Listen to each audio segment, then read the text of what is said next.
Salut, j'espère que tu vas bien. Aujourd'hui, je te retrouve pour une nouvelle vidéo qui va être un Monday Talk. Donc voilà, j'espère que ça va te bénir. Et si c'est la première fois que tu es sur la chaîne, je te souhaite la bienvenue. Je m'appelle Esther, n'hésite surtout pas à t'abonner. Et moi, je te retrouve tout de suite.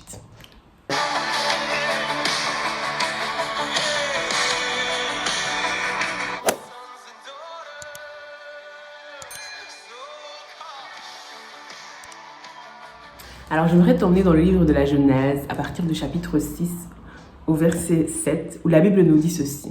« Et l'Éternel dit, j'exterminerai de la face de la terre l'homme que j'ai créé, depuis l'homme jusqu'au bétail, aux reptiles et aux oiseaux du ciel, car je me repens de les avoir faits. Mais Noé trouva grâce aux yeux de l'Éternel. » Et en fait, ça fait référence en fait à l'histoire du déluge. Donc, à un certain moment donné, dans l'histoire de l'humanité, la méchanceté des hommes était tellement grande que Dieu a décidé en fait de faire périr tous les hommes et de recommencer en fait à zéro, mais de les faire périr tous, sauf Noé et les membres de sa famille. Donc, sauf Noé, sa femme, ses fils et les femmes de ses fils. Donc, ce sont les seules personnes, c'était les 8 seules personnes avec certains des animaux qui ont pu survivre en fait au déluge. Pourquoi? Parce que Dieu avait ordonné à Noé de créer un arche. Et dans cette arche sont rentrés donc la famille de Noé et les animaux que Noé avait dû sélectionner. Et donc, eux ont été les seuls à survivre au déluge. Ce qui est très interpellant, en fait, dans cette histoire, c'est que la Bible nous dit clairement que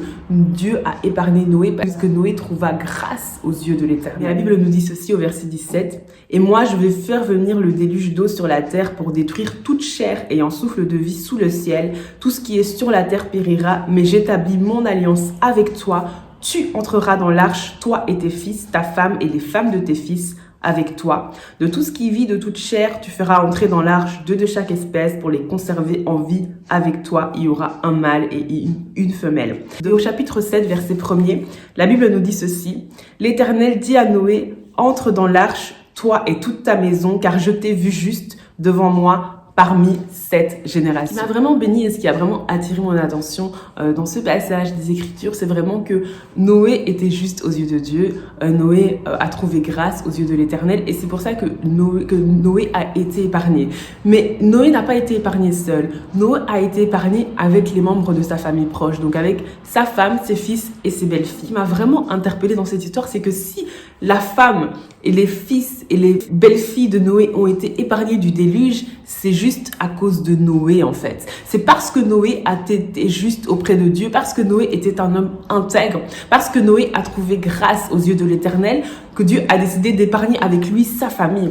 Mais sa famille a juste été épargnée parce qu'ils étaient membres de la famille de Noé. C'est pour ça en fait qu'ils ont survécu au déluge, qu'ils ont pu aller se réfugier dans l'arche. Cette histoire doit vraiment nous bénir dans les temps particuliers dans lesquels nous sommes. Pourquoi? Parce que nous sommes en train d'arriver de plus en plus vers la fin des temps et nous savons que Dieu veut que tous les hommes soient sauvés et parviennent à la connaissance de la vérité. Et il y a énormément de familles où très peu de personnes sont converties. Peut-être que toi qui regardes cette vidéo, peut-être que dans ta famille, tu es la seule personne à être convertie. Peut-être que dans ta classe, tu es la seule personne à être convertie. Au niveau de tes collègues, tu es la seule personne à être convertie. Mais ce que j'aimerais vraiment te partager au travers de cette vidéo, c'est que Noé, parce que lui était juste, parce que lui a trouvé grâce aux yeux de l'Éternel, parce que lui était intègre, c'est la porte de la survie pour toute sa famille. Parce que Noé était un homme intègre aux yeux de Dieu, toute sa famille a été sauvée. Je veux te dire que au travers de ta vie, toute ta famille peut être sauvée. Au travers de ta vie, toute ta classe peut être sauvée. Au travers de ta vie, tes collègues peuvent voir le salut. Au travers de ta vie, ton quartier, ta ville peut voir le salut. J'aimerais vraiment que tu comprennes en fait à quel point si tu es sauvé dans ta famille, si tu es né de nouveau dans ta famille et que tu es le seul, sache que ce n'est pas un hasard. Sache qu'il y a une œuvre que Dieu veut faire dans ta famille. De la même façon que Noé a pu être la porte de survie pour sa famille et que au travers de lui, grâce à lui, sa famille a pu échapper au déluge. Je proclame également que toi aussi, tu es la porte du salut pour ta famille, que au travers de ta vie, ta famille est sauvée. De ta vie, ta famille peut voir le royaume de Dieu, peut naître de nouveau et peut être reconnectée avec Dieu. Comprends véritablement que si tu es sauvé dans ta famille, ce n'est pas un hasard. Que tu puisses prendre le salut des membres de ta famille à cœur, que tu puisses intercéder pour leur salut. Que Seigneur puisse vraiment vraiment mettre en place des occasions où tu pourras prêcher l'évangile aux membres de ta famille, où tu pourras leur partager en fait le cœur de Dieu, ce que Dieu veut pour leur vie, et que tu puisses intercéder jusqu'au jour en fait où eux aussi à leur tour accepteront Jésus-Christ dans leur vie comme Seigneur et Sauveur. Sache que mon frère, ma soeur, que c'est vraiment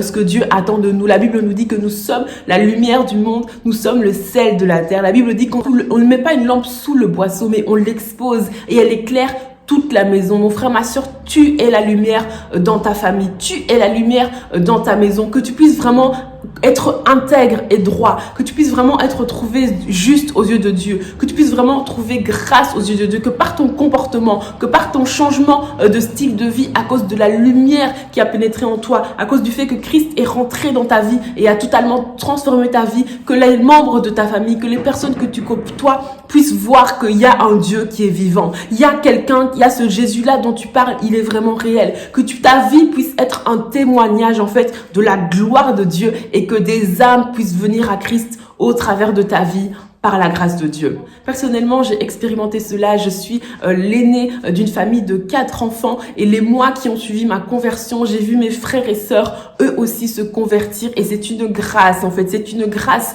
Et vraiment que tu puisses prendre le salut de ta famille au sérieux, que tu puisses prendre vraiment le salut de ta famille à cœur, que tu puisses intercéder pour qu'eux aussi se convertissent et pour que vous puissiez impacter davantage l'entourage que vous avez.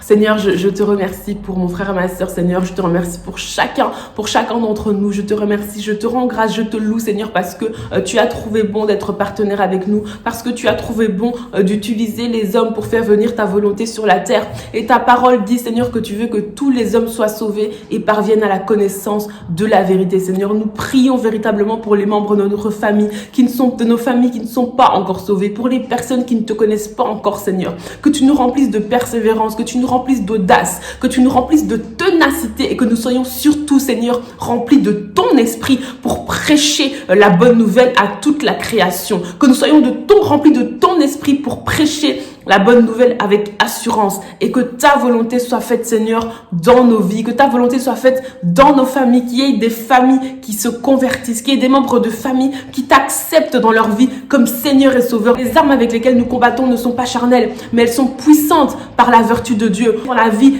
des membres de notre famille, nous voulons renverser toutes les forteresses et toutes les hauteurs qui s'élèvent contre la connaissance de Dieu, et nous voulons amener toute pensée captive à l'obéissance de Christ. Dans nos maisons, nous voulons amener toute pensée captive à l'obéissance de Christ. Dans nos familles, nous voulons amener toute pensée captive à l'obéissance de Christ, et nous voulons détruire tous les raisonnements et toutes les hauteurs qui s'élèvent contre la connaissance de Dieu, et amener toutes les pensées qui sont captives à l'obéissance de Christ. Nous proclamons le salut des membres de notre famille. Nous proclamons le salut de nos frères et sœurs. Nous proclamons le salut de nos parents, le salut de nos cousins, cousines, le salut de nos oncles et de nos tantes. Oh Seigneur, que tu puisses trouver en nous des personnes qui vont être utiles, qui vont être agréables pour ton œuvre, Seigneur, pour que ta volonté soit faite sur la terre comme elle est déjà faite au ciel. Que nous soyons des puissants instruments de salut dans le nom puissant de Jésus-Christ.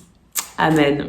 Amen, amen. Vraiment, mon frère, ma soeur, je t'encourage. Vraiment, je t'encourage. Je ne sais pas quelle est la situation particulièrement dans ta famille, mais s'il y a encore des membres de ta famille qui ne sont pas encore sauvés, accroche-toi sur les promesses de la parole de Dieu. La Bible dit, tu seras sauvé, toi et toute ta famille. La Bible dit, toi et ta maison, vous servirez l'Éternel. Vraiment, saisis-toi de ces promesses. Saisis-toi de cela. Approprie-toi ces promesses qui sont dans la parole de Dieu, et vraiment, intercède pour les membres de ta famille, prêche l'évangile quand tu as l'occasion, et montre aussi que Christ a réellement transformé ta vie. Montre vraiment que il y a eu un changement qui s'est opéré, que les membres de ta famille puissent voir en fait que cette personne est vraiment passé du tout au tout, et qu'ils puissent reconnaître en fait la gloire de Dieu dans ta vie. En tout cas, je te remercie vraiment d'avoir suivi cette vidéo jusqu'au bout. J'espère que elle t'a béni. Si c'est le cas, n'hésite surtout pas à la partager autour de toi. Et moi, je te retrouve jeudi pour continuer notre série sur la fin des temps, et puis lundi prochain pour notre Monday Talk. En tout cas, merci beaucoup encore d'avoir suivi cette vidéo jusqu'au bout, et à très bientôt